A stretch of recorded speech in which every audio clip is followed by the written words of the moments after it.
Welcome back to the channel.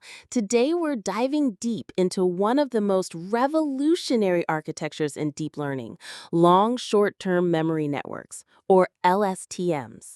If you've ever wondered how your phone predicts your next word, how Netflix recommends shows, or how AI translates languages in real time, LSTMs are likely working behind the scenes. By the end of this video, you'll understand exactly how LSTMs work, why they're so powerful, and how they solved one of the biggest problems in neural networks. Let's get started. Before we understand LSTMs, we need to understand the problem they were designed to solve. Traditional recurrent neural networks, or RNNs, seem perfect for sequential data like text or time series.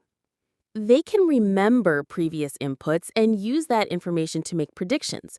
But there's a critical flaw: the vanishing gradient problem. As information flows backward through the network during training, the gradients become exponentially smaller. This means the network can't learn long-term dependencies. If I say, the cat, which was sitting on the mat for hours, finally, in a traditional RNN, might forget about the cat by the time it needs to predict meowed. This limitation made RNNs practically useless for tasks requiring long-term memory. That's where LSTMs come to the rescue. LSTM stands for Long Short-Term Memory. It was invented by Sepp Hochreiter and Jürgen Schmidhuber in 1997, but it really gained popularity in the 2010s when computational power caught up with the theory. The key insight is brilliant in its simplicity. Instead of just passing information forward, LSTMs have a memory cell that can selectively remember or forget information. Think of it as a sophisticated filing cabinet that can decide what to keep, what to throw away, and what to add. This allows LSTMs to maintain information over hundreds or even thousands of time steps, solving the vanishing gradient problem that plagued traditional RNNs. Let's break down the LSTM architecture step by step. At the heart of every LSTM is the cell state. Think of this as the information superhighway running through the network. Information flows along this highway, and the LSTM has three special gates that control what information gets added, removed, or passed through. First, we have the forget gate. This gate looks at the previous hidden state and the current input and decides what information to throw away from the cell state. It outputs a number between 0 and 1 for each value in the cell state. 1 means keep this completely. 0 means get rid of this completely. For example, when processing John likes apples, Sarah likes, the forget gate might decide to forget about John when Sarah is introduced. Next is the input gate, which decides what new information to store in the cell state. This actually has two parts. First, a sigmoid layer called the input gate layer decides which values to update. Second, a tan layer creates a vector of new candidate values that could be added to the state. In our sentence example, the input gate might decide to add information about Sarah's preferences to replace the old information about John. Now, we can update the cell state. We multiply the old state by the forget gate output to remove unwanted information, then add the new candidate value scaled by the input gate.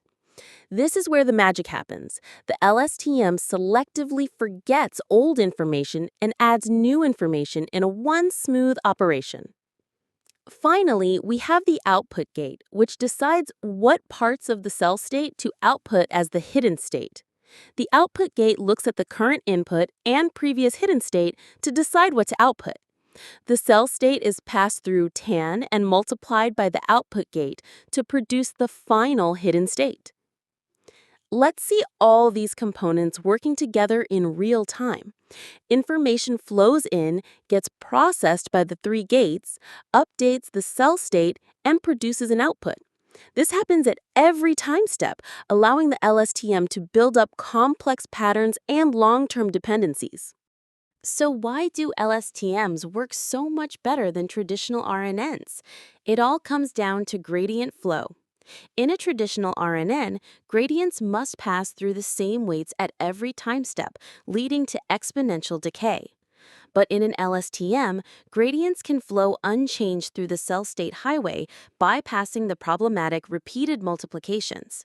This means LSTMs can learn dependencies that span hundreds or thousands of time steps, making them incredibly powerful for real-world sequential tasks.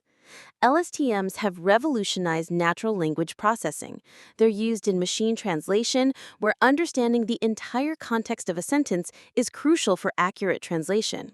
Sentiment analysis also benefits greatly from LSTMs because the sentiment of a sentence often depends on words that appear far apart.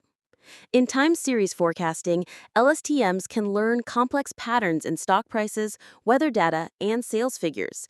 They can remember seasonal patterns while adapting to recent trends. Speech recognition systems use LSTMs to convert audio to text, and speech synthesis systems use them to generate natural-sounding speech from text. The ability to remember long-term context is crucial for understanding human speech patterns. LSTMs inspired several variants, with the most popular being the Gated Recurrent Unit, or GRU. GRUs combine the forget and input gates into a single update gate, making them simpler and faster to train. Bidirectional LSTMs process sequences in both forward and backward directions, giving them access to both past and future context. This is especially useful for tasks where you have the complete sequence available. The attention mechanism, often used with LSTMs, allows the model to focus on different parts of the input sequence when making predictions, leading to even better performance on complex tasks. While LSTMs were groundbreaking, they do have limitations. They're computationally expensive and can be slow to train on very long sequences. Modern alternatives like transformers have largely replaced LSTMs in many applications, especially in natural language processing. Transformers use self-attention mechanisms and can be parallelized, making them much faster to train. However, LSTMs are still valuable for many applications, especially when you have limited computational resources or when the sequential nature of the problem is paramount. If you're planning to implement LSTMs, here are some key tips. First, normalize your input data. LSTMs work best when inputs are scaled appropriately. Second, use dropout for regularization, but be careful with recurrent dropout. Third, experiment with different numbers of LSTM layers. Sometimes deeper isn't better. For hyperparameter tuning, start with learning rates around 0.001, batch sizes between 32 and 128, and hidden sizes that are powers of 2. Always use gradient clipping to prevent exploding gradients. LSTMs revolutionize sequence modeling by solving the vanishing gradient problem through their sophisticated gating mechanisms. While newer architectures like transformers have taken the spotlight, LSTMs remain an elegant and powerful solution for many sequential problems. Understanding LSTMs gives you deep insights into how neural networks handle sequential data and memory, which is fundamental to modern AI. That's a wrap on LSTMs. If you found this video helpful, make sure to like and subscribe for more deep learning content. What topic should we cover next? Let me know in the comments below.